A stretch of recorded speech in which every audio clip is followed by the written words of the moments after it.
முதல் வாசகம். அரசர்கள் 2ஆம் நூலிலிருந்து வாசகம். யோயாக்கீன் அரசனான போது அவனுக்கு வயது 18. எருசலேமில் 3 மாதமே அவன் அரசாண்டான். எருசலேமை சார்ந்த எல்நாத்தானின் மகள் நெகுஸ்தா என்பவளே அவனுடைய தாய். யோயாக்கீன் தன் தந்தை செய்த அனைத்தின்படியே ஆண்டவரின் பார்வையில் தீயதெனப்பட்டதைச் செய்தான். அக்காலத்தில் பாபிலோனிய மன்னன் நெபுகத்நேசரின் படை வீரர் எருசலேமின் மீது படையெடுத்து வந்து நகரை முற்றுகையிட்டனர். அப்பொழுது பாபிலோனிய மன்னன் நெபுகத்நேசரும் வந்து நகரை முற்றுகையிட்டிருந்த வீரர்களோடு சேர்ந்து கொண்டான். எனவே யூதாவின் அரசன் யோயாக்கீனும் அவன் தாயும் அவன் அலுவலர்களும் தலைவர்களும் அதிகாரிகளும் பாபிலோன் மன்னனிடம் சரணடைந்தனர். அவனை பாபிலோன் மன்னன் தான் ஆட்சி ஏற்ற 8ஆம் ஆண்டில் சிறைப்படுத்தினான். பின்பு அவன் ஆண்டவரின் இல்லத்திலும் அரண்மனையிலும் இருந்த செல்வங்களை எல்லாம் எடுத்துச் சென்றான். ஆண்டவர் உரைத்த வாக்கின்படி ஆண்டவரின் இல்லத்தில் இஸ்ரேலின் அரசர் சாலமோன் செய்து வைத்திருந்த எல்லா பொன்கலங்களையும் துண்டு துண்டாக்கினான். மேலும் அவன் எருசலேம் முழுவதையும் தலைவர்கள் அனைவரையும் ஆற்றல் வாய்ந்த 10,000 படை வீரர்களையும் சிற்ப கலைஞர்களையும் கொல்லர்களையும் நாடு கடத்தினான். நாட்டில் ஏழை மக்களை தவிர எவரையும் விட்டு வைக்கவில்லை. மேலும் அவன் யோயாக்கீனையும் அரசனின் தாயையும் மனைவியரையும் அவனுடைய அதிகாரிகளையும் நாட்டின் தலைவர்களையும் எருசலேமிலிருந்து பாபிலோனுக்கு நாடு கடத்தினான். மேலும் வலிமை வாய்ந்த 7,000 பேர்களை கொண்ட முழு படையையும் போர் திறனும் உடல் ஆற்றலும் கொண்ட 1000 தச்சர்களையும் கொத்தர்களையும் அவன் சிறைப்படுத்தி பாபிலோனுக்கு கொண்டு சென்றான். யோயாக்கீனுக்கு பதிலாக அவனுடைய சிறிய தந்தை மத்தனியாவை அரசனாக்கி அவனது பெயரை செதேக்கியா என்று மாற்றினான். இது ஆண்டவர் வழங்கும் அருள்வாக்கு. புனித மத்தேயு எழுதிய நற்செய்தியிலிருந்து வாசகம்.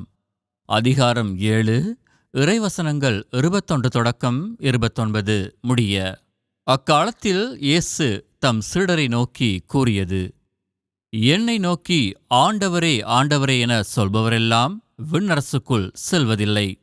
மாறாக விண்ணுலகிலுள்ள என் தந்தையின் திருவுளத்தின்படி செயல்படுபவரே செல்வர்.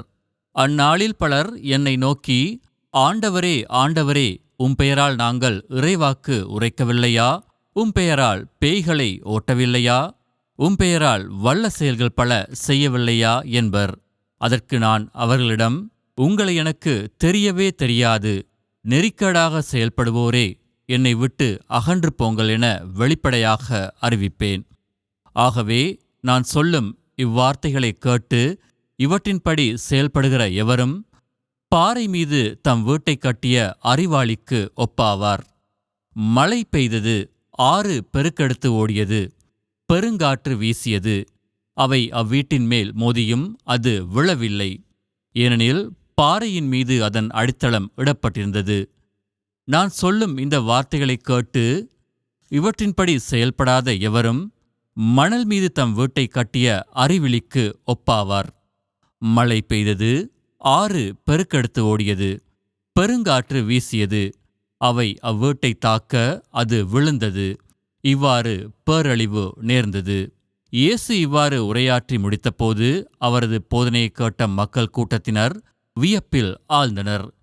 ஏனெனில் அவர் தம் மறைநூல் அறிஞரைப் போலன்றி அதிகாரத்தோடு அவர்களுக்கு அவர் கற்பித்தார். இது கிறிஸ்து வழங்கும் நற்செய்தி. இறையேசுவில் பிரியமுள்ள சகோதர சகோதரிகளை, இன்று பொதுக்காலத்தின் 12ஆம் வாரம் வியாழக்கிழமை.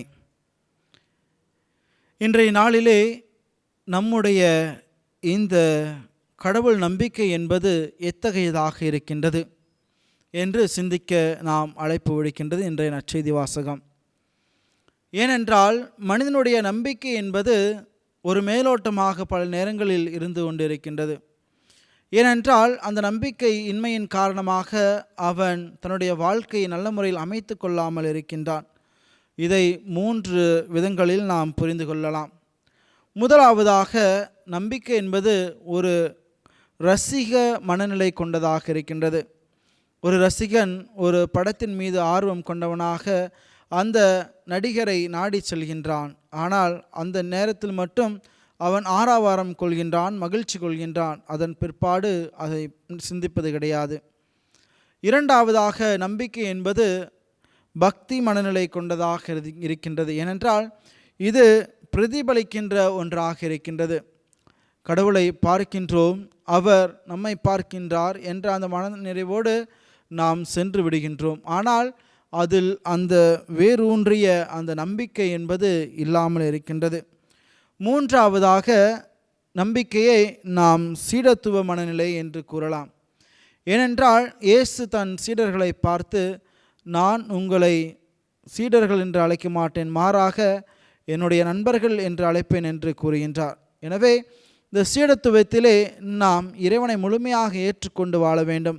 நமது நம்பிக்கை அவரோடு இருக்க வேண்டும். ஏனென்றால் குரு எவ்வளியோ அவ்வளியே சீடன் என்று இருக்கின்ற போதுதான் அது முழுமை அடையக்கூடியதாக இருக்கும். எனவேதான் இன்றைய நற்செய்தியிலே இருவேறுபட்ட அந்த வீடுகளை பற்றி சொல்லுகின்றார் இயேசு. பாறையின் மீது கட்டப்பட்ட வீடு பலமானதாக இருக்கின்றது, ஆனால் மணல் மீது கட்டப்பட்ட அந்த வீடோ சிதைந்து போகக்கூடியதாக இருக்கின்றது. இன்று நம்முடைய வாழ்க்கை எந்த நிலையில் இருக்கின்றது? நாம் மணல் மீது கட்டப்பட்ட வீடாக இருக்கின்றோமா, அல்லது பாறையின் மீது கட்டப்பட்ட வீடாக இருக்கின்றோமா என்று சிந்தித்து பார்ப்போம். ஏனென்றால் நம்முடைய விசுவாசம் நம்மிலிருந்து தான் பிறக்கின்றது. நாம் தான் அதை வெளிப்படுத்தக்கூடியவர்களாக இருக்கின்றோம். எனவே நம்முடைய விசுவாச குறைபாடு என்பது நம்மில்தான் இருக்கின்றது. மாறாக எனக்கு கடவுள் அது தரவில்லை, இது தரவில்லை, எனக்கு அந்த பிரச்சனை இருக்கின்றது, இந்த பிரச்சனை இருக்கின்றது என்றெல்லாம் சொல்லி நாம் சாக்குப்போக்கு சொல்லிவிட முடியாது. ஏனென்றால் வாழ்க்கை என்பது நம்மிடமிருந்து இருக்கின்றது. கடவுள் கொடுத்த வாழ்க்கை நம்மிடம்தான் இருக்கின்றது. எனவே நாம் தான் அவர் கொடுத்த வாழ்க்கைக்கு பிரதிபலிப்பாக நாம் செலுத்துகின்ற நன்றி கடன் தான் இந்த நம்பிக்கை. எனவே கடவுளை நம்புவோம், அவரில் நம்பிக்கை வைப்போம். நாம் நாளெல்லாம் நம்பிக்கையோடு வாழ்ந்து இறை சாட்சியாவோம். ஆமேன்.